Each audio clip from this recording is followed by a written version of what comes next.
Halo kawan-kawan semuanya, jumpa lagi dengan saya Dimas Sadiman, penggerak literasi. Salam literasi, literasi maju Indonesia Jaya. Oke teman-teman semuanya, pada pagi hari ini saya akan memberikan beberapa hal terkait dengan sertifikasi penulis. Karena sekarang ada lembaga sertifikasi penulis yang dilakukan oleh LSPPEP, Lembaga Sertifikasi Profesi Penulis Editor Profesional yang berpusat di Jakarta. Banyak sekali penulis atau penyunting yang ingin melakukan sertifikasi karena memang ada 4 skema dan 2 skema yang ada, salah satunya adalah skema penulisan buku non-fiksi dan penyuntingan buku ya.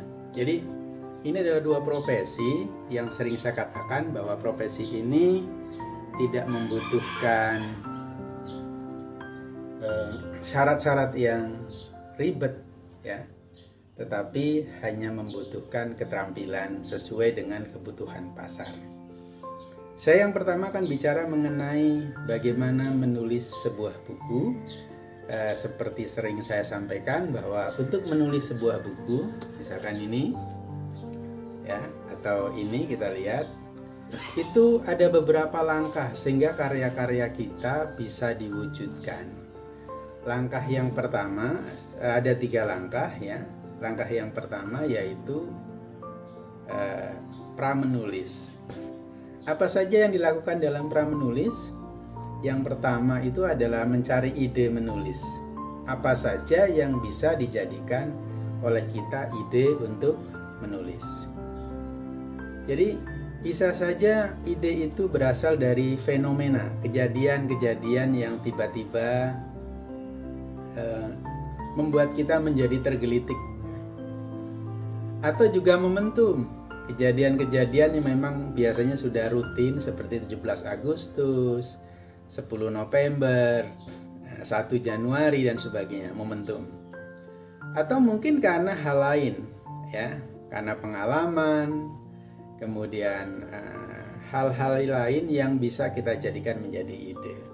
Tuh, jadi kalau saya katakan bahwa ide adalah panglima, artinya seorang penulis itu kuncinya ada di ide.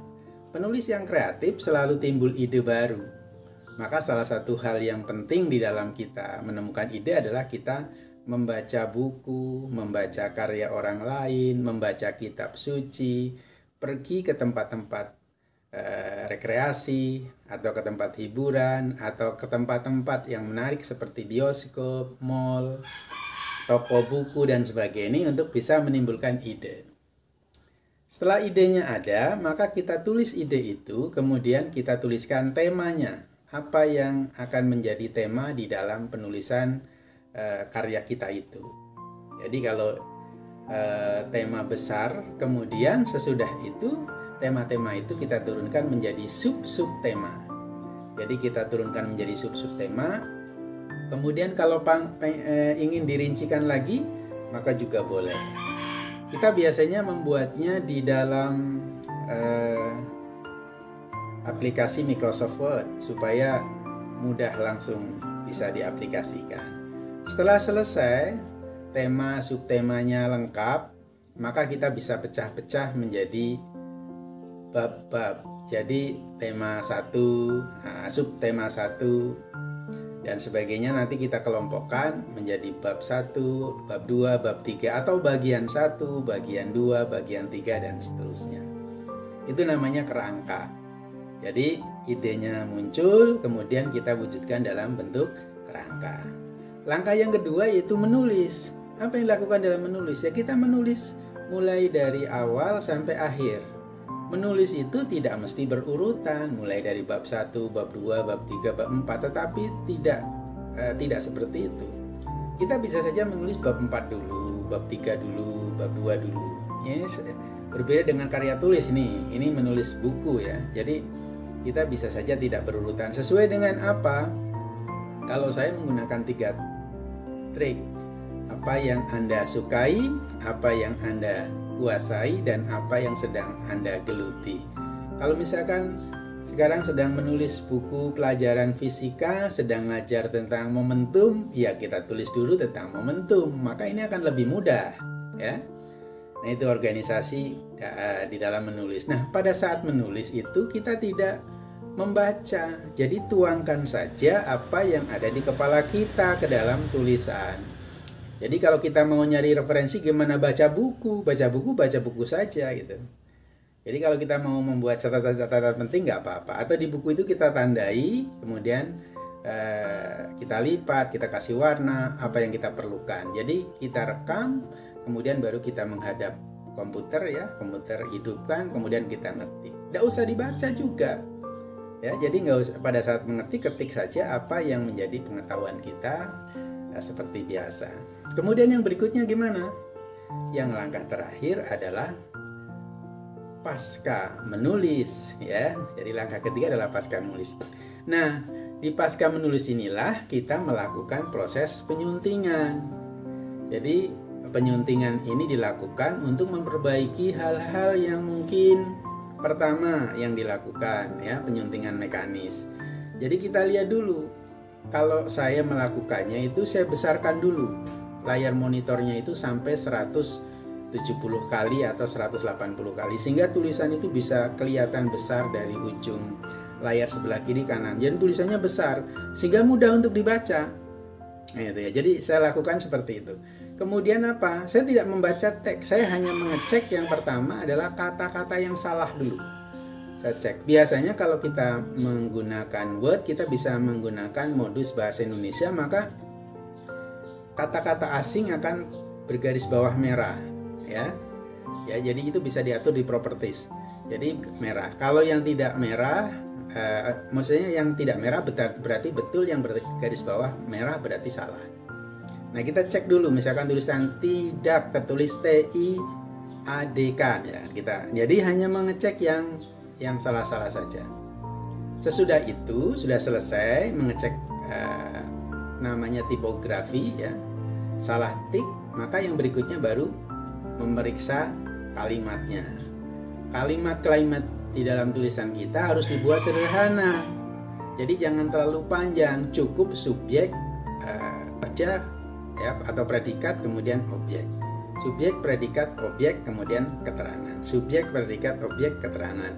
Jadi menurut beberapa ahli bahwa 7 kata dalam sebuah kalimat itu termasuk kalimat panjang. Kalimat yang panjang itu biasanya sulit untuk dipahami. Jadi sebisa mungkin kita membuat kalimat itu ringkas sehingga orang itu sepintas langsung bisa paham. Jadi itu pasca menulis. Jadi mengedit itu semuanya, kemudian kita lihat juga kerapiannya kalau sudah. Ya, jadi kalau sudah dilihat juga gambarnya, jangan lupa dituliskan sumbernya, keterangannya, ya. Di dalam menulis buku pelajaran biasanya kita banyak memparafrase, karena di dalam buku pelajaran itu tidak ada kutipan-kutipan. Tapi kalau buku perguruan tinggi, buku ajar bisa saja menggunakan kutipan, maka kalimatnya bisa saja asli seperti yang ada di dalam buku itu, kemudian kita kutip. Tapi jangan lupa tambahi kalimat kita, parafrase kita sebanyak 3-4 kali. Jadi kalau kita mengambil dari buku orang lain misalkan 3 baris, maka kita tambahkan 9-12 baris. Ini untuk memastikan agar buku kita tidak plagiat, ya. Jadi kalau di bawah 15% pasti kita bebas dari plagiat. Nah, kemudian kalau sudah, ya, buku kita kemudian nanti kita serahkan kepada penerbit, dan nanti penerbit akan menyiapkan editor sendiri. Jadi itu trik menulis untuk kawan-kawan yang akan ikut sertifikasi. Ini langkah-langkah penting, ya. Saya akan memberikan banyak trik dan tip sebagai asesor penulis. Mudah-mudahan ini bermanfaat untuk sebenarnya sangat dasar. Dan sampai ketemu lagi pada kesempatan yang lain. Jangan lupa like, subscribe, dan share agar Anda selalu mendapatkan kabar terbaru saya tentang penulisan dan literasi. Oke, saya Dimas Adiman, penggerak literasi. Salam literasi, literasi maju, Indonesia jaya. Terima kasih. Assalamualaikum warahmatullahi wabarakatuh.